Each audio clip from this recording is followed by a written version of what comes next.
Hello everyone, welcome to Gagan the deserving India IAS institute Chandigarh. मेरा नाम इंद्रजीत। आज हम लोग बात करेंगे एक बहुत इंपॉर्टेंट करंट अफेयर अपडेट के बारे में। करंट अफेयर लगा लो और जियो पॉलिटिक्स के नजरिए से ये बहुत इंपॉर्टेंट अपडेट है। खासकर रशिया से जुड़ा है, रशिया वॉर चल रही है। ऐसे में फिनलैंड जो कि एक नाटो मेंबर है, नाटो आपको पता ही होगा, नॉर्थ अटलांटिक ट्रीटी ऑर्गेनाइजेशन, जिसका अगर बिल्कुल सिंपल लेमन लैंग्वेज में समझाऊं ना, तो नाटो को जो कंट्री ज्वाइन कर लेती है उनका एक सिंपल सा रूल है under article 5 of the NATO agreement कि भाई an attack against one is an attack against all. तो ऐसे में अगर कोई फिनलैंड के ऊपर हमला करता है तो वो पूरी नाटो कंट्री जिसमें अमेरिका भी शामिल है उन सबके अगेंस्ट एक हमला माना जाएगा। तो फिनलैंड कोई रिसेंट मेंबर ही है, 2023 में ही इन्होंने नाटो को ज्वाइन किया है। ठीक है। रशिया's response to Finland granting US access to bases। Basis मतलब जो मिलिट्री बेस है। फिनलैंड में 15 मिलिट्री बेसिस हैं और इन 15 मिलिट्री बेसिस का एक्सेस दिया गया है फिनलैंड की गवर्नमेंट के द्वारा अमेरिका को। Russia has announced it will respond to Finland's decision to allow US access to its military bases, right? अगर ओवरव्यू देख ले थोड़ा, 3 जुलाई 2024 की बात है। रशिया की स्टेटमेंट आई है डेप्यूटी स्पोक्सपर्सन की तरह that Russia would not leave unanswered the NATO military buildup on its border. Russia क्या मेजर लेगा? जाहिर सी बात है कि भाई वो भी काउंटर मेजर्स लेंगे, including military technical responses will be taken against Finland and its NATO allies. अभी बेसिकली फिलहाल की घड़ी रशिया थोड़ा यूक्रेन वॉर में उलझा हुआ है तो उन्होंने कोई इमीडिएट एक्शन नहीं लिया है, बट उनके स्पोक्सपर्सन ने कहा है that they will take action. Next देखो एग्रीमेंट डिटेल्स। अप्रूवल डेट देखें तो फिनिश पार्लियामेंट यानी फिनलैंड की parliament, Finnish parliament approved the defence cooperation agreement on Monday. पिछले साल 2023 में ये साइन हुआ था। Access the agreement permit US of its 15 Finnish military facilities. अगर फिनलैंड की ज्योग्राफिकल लोकेशन की बात करें तो ये रहा भाई रशिया। ठीक है, रशिया के साथ बॉर्डर शेयर करता है ये फिनलैंड। फिनलैंड के इस तरफ है स्वीडन, ऊपर की तरफ सी है, ठीक है, नीचे बेलारूस, पोलैंड और इस तरफ रशिया है। अब रशिया के साथ बॉर्डर शेयर कर रहा है और रशिया के बिल्कुल नेबरहुड में नाटो या खासकर अमेरिका के मिलिट्री बेस होना उनके लिए तो एक थ्रेट ही है, right, because they both are adversaries. तो ऐसे में जियोपॉलिटिकल टेंशन इस अपडेट के बाद बहुत ज्यादा बढ़ गई है। आगे देखो अगर फिनलैंड की बात करें तो कैपिटल है जी इसकी हेलसिंकी। ऑफिशियल लैंग्वेज स्वीडिश या फिनिश। यूरो यहां चलता है क्योंकि ये यूरोपियन यूनियन का पार्ट है, ठीक है, EU. Government type parliamentary Republic, parliamentary system follow होता है जैसे हमारे यहाँ पार्लियामेंट्री रिपब्लिक है। रिपब्लिक का मतलब क्या होता है? The head of state is elected. Prime minister Sanna Marin. Geographical location देखें तो north Europe bordered by Sweden to west, Norway to north and Russia to its east. वो जाहिर सी बात है हम यहाँ पर दिखाई चुके हैं, ठीक है। यहाँ पे नॉर्वे है, यहाँ पे स्वीडन है और यहाँ पे रशिया है। आगे देखो जियोपॉलिटिकल सिग्निफिकेंस। फिनलैंड की जियोपॉलिटिकल सिग्निफिकेंस समझना हमारे लिए बहुत इंपॉर्टेंट है। अब ऐसे में मैं ऐसा क्यों कह रहा हूं, देखो इस बात को भी समझो।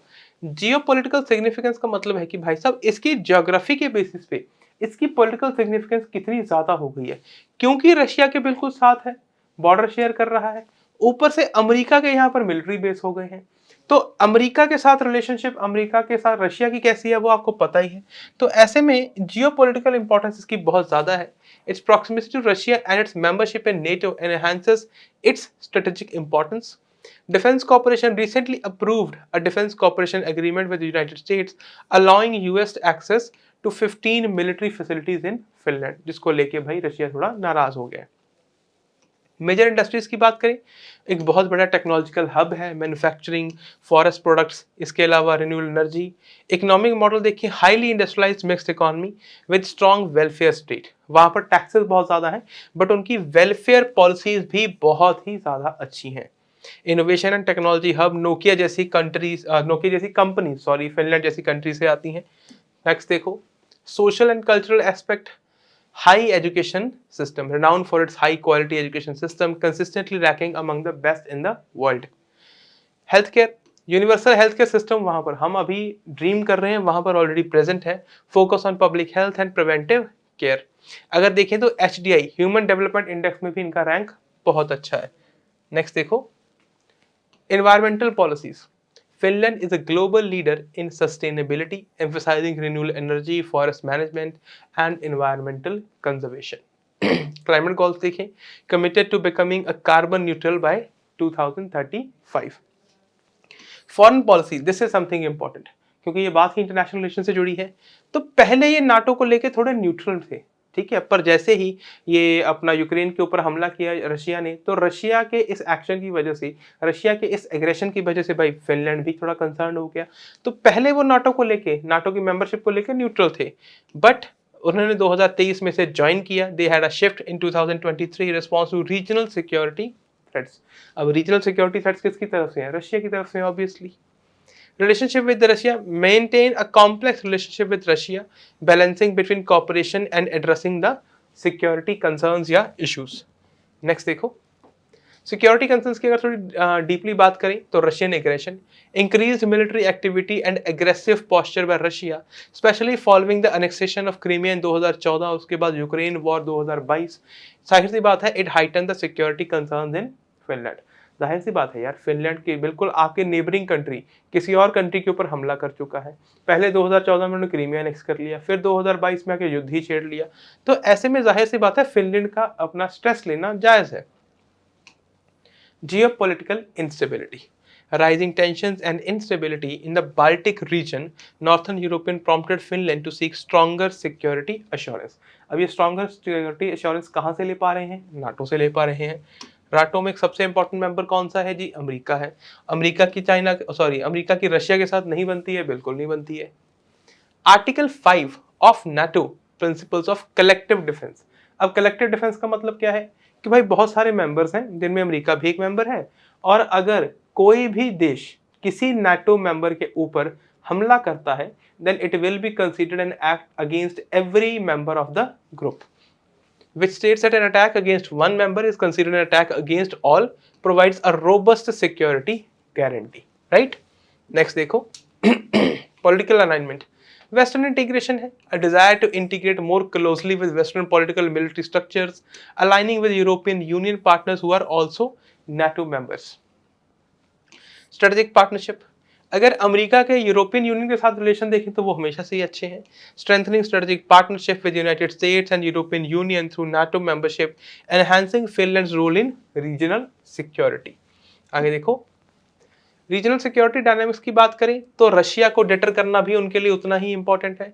फिनलैंड्स NATO membership serves as a deterrent against potential Russian aggression, altering the security landscape in North European and Baltic Sea reason.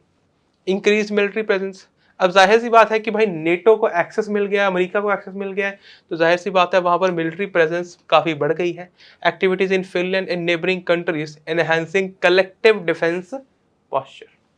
Next देखो, बायलेटरल रिलेशन विद रशिया, थोड़े टेंस रिलेशन है। पहले ठीक थे, ऐसा नहीं था बहुत खराब थे और बहुत अच्छे भी नहीं थे, पहले ठीक ठीक था, पर अब फिनलैंड की नाटो मेंबरशिप ज्वाइन करने के बाद अब वो काफी खराब हो गए हैं।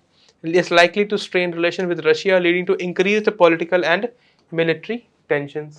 आगे देखो, potential retaliation, अब जाहिर सी बात है भाई रशिया ने यूक्रेन के ऊपर हमला किस बात को लेके किया था? इसी बात को लेके, तो फिनलैंड के ऊपर हमला तो अभी नहीं करेंगे, है ना, इसकी संभावना तो नहीं ना के बराबर ही लग रही है, पर फिनलैंड के साथ जो उनकी रिलेशनशिप है वो खराब ही है और उनकी तरफ से एक रिटेलिएशन होने की अच्छी खासी संभावना है, राइट।